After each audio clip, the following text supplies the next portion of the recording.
आप वकालत के पेशे में कब और कैसे आए? मेरा रजिस्ट्रेशन सन 1975 में हुआ था। उसके बाद बादकारियों को न्याय दिलाने की नीयत हमारे मन में पैदा हुई और फेयर प्रैक्टिस करने की नीयत से हम वकालत के पेशे में आए। मैंने वकालत का काम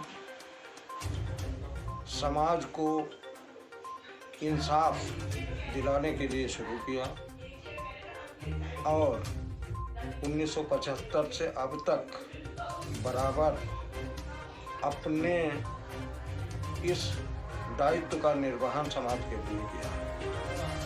हमारा उद्देश्य समाज को चाहे अभियोजन पक्ष हो या डिफेंस पक्ष हो, जिस पक्ष का भी वकालतनामा लग जाता है उस पक्ष को हम न्याय दिलाने का काम करते हैं और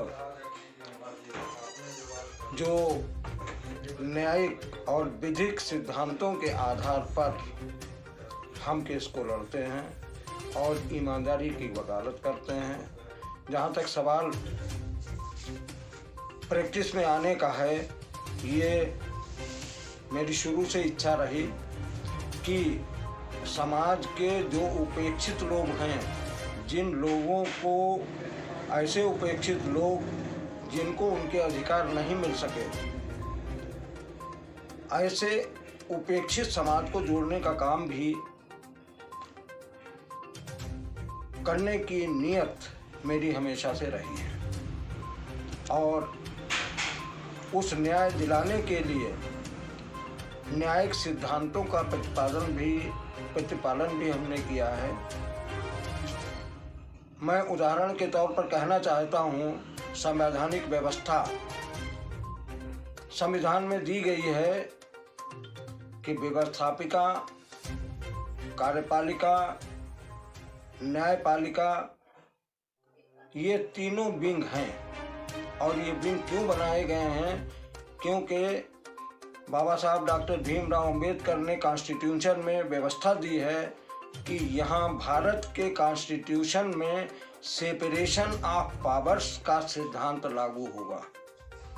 यानी ये तीनों शक्तियाँ की दूरी बिल्कुल ऐसी रहेगी जैसे कि रेलवे की लाइन की दूरी होती है। ये दूरी अगर एक दूसरे से ज़रा भी कम हो गई या ज़्यादा हो गई तो ट्रेन पलट जाएगी। इस सिद्धांत को मानते हुए मैंने वकालत में इस चीज़ का पालन किया है। इस दूरी बनाए रखने का मंशा ये नहीं है कि ये दूरी का इस्तेमाल किसी को न्याय दिलाने में न किया जाए, बल्कि न्याय दिलाने के लिए इस सिद्धांत का पालन किया जाए। आज भी कॉन्स्टिट्यूशन में, भारत का ही एक कॉन्स्टिट्यूशन ऐसा है और इसकी विशेषता है कि ये शक्तियाँ अगर दूरी को बराबर बनाए रखेंगी तो कभी भी अन्याय नहीं होगा। साथियों, एक चीज़ और भी कहना चाहूँगा, अधिवक्ता बंधुओं की कुछ समस्याएं भी होती हैं। मैं इस चीज़ को साफ तौर पर कहना चाहता हूं, जैसे राशन कार्ड की व्यवस्था है। राशन कार्ड पर एडवोकेट, अधिवक्ता अगर लिखा हुआ है तो उसको फ्री राशन नहीं मिलता है। जो खाने की समस्या है, क्या हमारे अधिवक्ता बंधु सभी ऐसे हैं जो गरीब नहीं हैं? हमारे कुछ अधिवक्ता बंधु ऐसे भी हैं जो गरीब हैं, आर्थिक तौर पर पूरी तरह से वो अपनी समस्याएं निराकरण नहीं कर पाते हैं। ऐसे लोगों को मैं तो इस बात को रखूँगा कि राशन कार्ड में पात्रता की श्रेणी से इसलिए ना अलग किया जाए कि उनके कार्ड पर एडवोकेट लिखा हुआ। गरीब अधिवक्ताओं को भी उनका हक मिलना चाहिए। इससे पहले 2 बार आप एसोसिएशन के वरिष्ठ उपाध्यक्ष भी रह चुके हैं, तो इस बार अध्यक्ष बनने का विचार मन में कैसे आया? मैं 2 बार senior vice president central bar association का रहा। उस कार्यकाल में मैंने अधिवक्ता गणों की समस्याओं को समझने का पूरा प्रयास किया और ये इस चीज़ को समझा कि हमारे अधिवक्ता गण की समस्याएं क्या हैं, चाहे वो सामाजिक क्षेत्र हो, चाहे राजनीतिक क्षेत्र हो, चाहे आर्थिक क्षेत्र हो, तमाम क्षेत्रों में अग्रणी भूमिका हमेशा अधिवक्ता बंधुओं की ही रही है। अधिवक्ता बंधु और उनका समूह जिस फील्ड में भी, जिस लड़ाई में भी आगे आया, उस लड़ाई में फतेह मिली है। अधिवक्ता बंधुओं का समूह एक इंटेलेक्चुअल क्लास का समूह है। यहाँ पर कोई भी आपसी भेदभाव नहीं होता है। अधिवक्ता बंधु एक बंधुत्व की भावना से और न्याय दिलाने की भावना से काम करते हैं। मैं भी वकालत के माध्यम से मेरी पूरी कोशिश रही है अपनी प्रैक्टिस में कि हम ईमानदारी के साथ पक्षकारों को न्याय दिलाएं। इसी भावना से ही मैंने वकालत की है। मेरा वकालत करने का मकसद सिर्फ पैसा पैदा करना ही नहीं है, बल्कि हमारा मकसद है समाज को न्याय दिलाना और समाज को सही दिशा देना।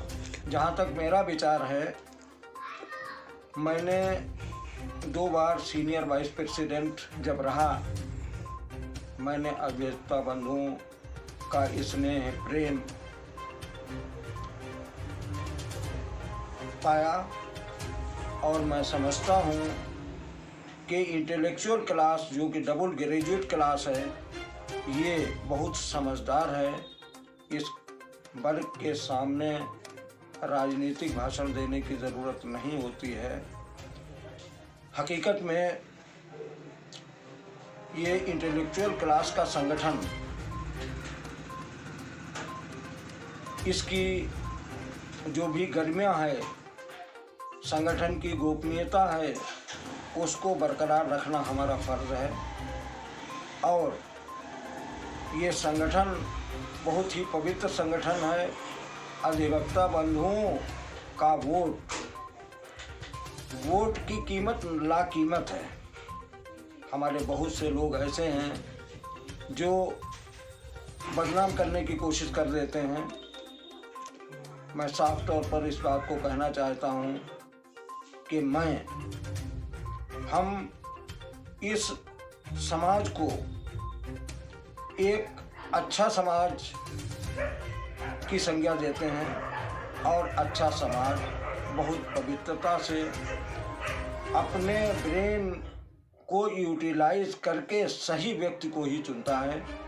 और मेरी पूरी उम्मीद है कि इस संगठन के लोग इस वर्ष भी हमको अपना प्रेम, अपना स्नेह, अपना सहयोग और अपना वोट हमको प्रदान करेंगी, ऐसी मेरी उम्मीद है। अगर आप अध्यक्ष बनते हैं एसोसिएशन के, तो किन चीज़ों पर आपकी सबसे ज़्यादा प्राथमिकता रहेगी? अधिवक्ताओं का हित सर्वोपरि है। अधिवक्ता हित में ही हमारा हर काम होगा और अधिवक्ता बंधुओं के सहयोग और सानिध्य से ही हम काम करेंगे। इसमें हमारी कोई भी व्यक्तिगत विचारधारा के हामी हम नहीं होंगे। हम अधिवक्ताओं के हित के लिए बहुत सी ऐसी समस्याएं हैं, जैसे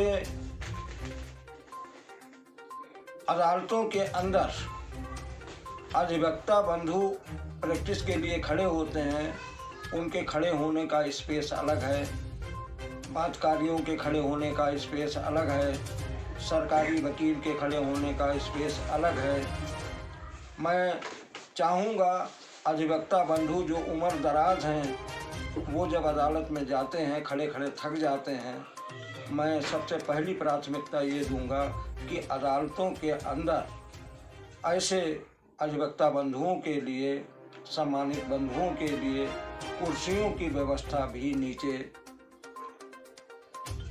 न्यायालय कक्षों में की जाए अधिवक्ताओं, ताकि अधिवक्ता बैठकर शांतिपूर्वक अपनी वकालत कर सकें, अपने दायित्वों का निर्वहन कर सकें। इसके अतिरिक्त और भी तमाम समस्याएं हैं, जैसे अधिवक्ताओं के बैठने की समस्या।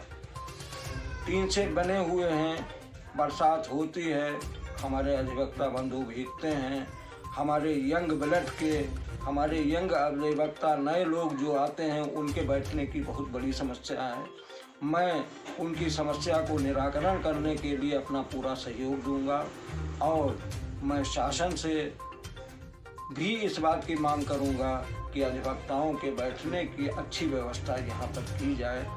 हालांकि शाहजहांपुर में मैं समझता हूँ यहाँ का राजीव समागार इस बात का प्रमाण है और मैं इस संबंध में आदरणीय सुरेश कुमार खन्ना जी, जिन्होंने हमारे बार को कुछ रुपया भी पिछले वक्तों में दिया है, मैं अपने सदन की ओर से उनका आभार व्यक्त करता हूं, उनको धन्यवाद देता हूं कि उनको हमारी समस्याओं का ख्याल है। और बनने के, अगर मैं अध्यक्ष बनता हूं तो मैं उनका भी सहयोग चाहूँगा और अधिवक्ताओं के हित के लिए सदैव तैयार रहूँगा।